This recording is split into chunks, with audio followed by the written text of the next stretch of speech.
Bonjour à toutes et bonjour à tous, nous revoici une fois encore ensemble pour voir comment créer un texte à trous, réaliser un texte à trous à l'aide du logiciel Scrapbook, logiciel fourni donc avec le TBI de la gamme eBeam. Nous avons vu donc déjà deux exemples, un exemple de glisser-déposer, un exemple où l'élève vient compléter donc une zone, trou en question, puis à l'aide de l'outil gomme venir effacer le masque entre guillemets qui empêche de voir la réponse.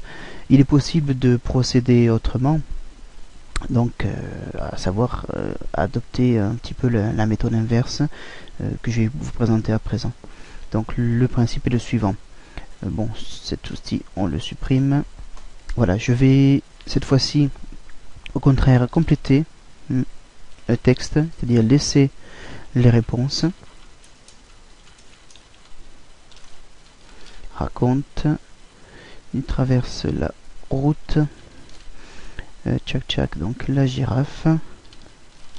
Voilà, cette fois-ci, tac, voilà, mes outils, donc ça je vais le supprimer pour l'instant. Donc voilà, mon texte est complété. Le principe est que je vais réaliser donc un certain nombre de masques sur ces termes-là. Oups, un peu léger. Donc voilà, on prend le large, entre guillemets. Rassurez-vous, je vais rester avec vous. La raconte, girafe et route. Voilà. Donc je retrouve, comme tout à l'heure, je retombe en fait sur un système qui reprend les bases de l'exercice précédent, à savoir dissocier effectivement mes vignettes des chiffres, puisqu'il s'agit une fois encore là d'un exercice finalement d'association. Voilà, 3. Je pourrais très bien rajouter des intrus, vous avez compris comment ça marche. Je ne vais pas donc le faire sur cette méthode là.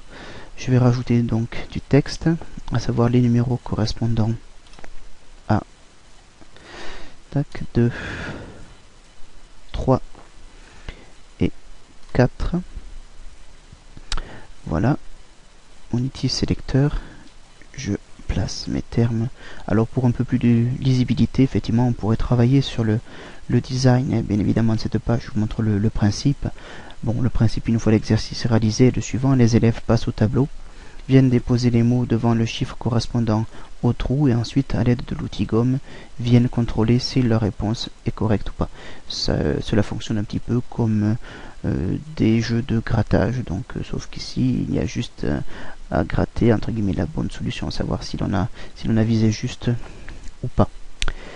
Voilà, je vous remercie de votre attention et je vous dis à bientôt pour de nouveaux tutoriels.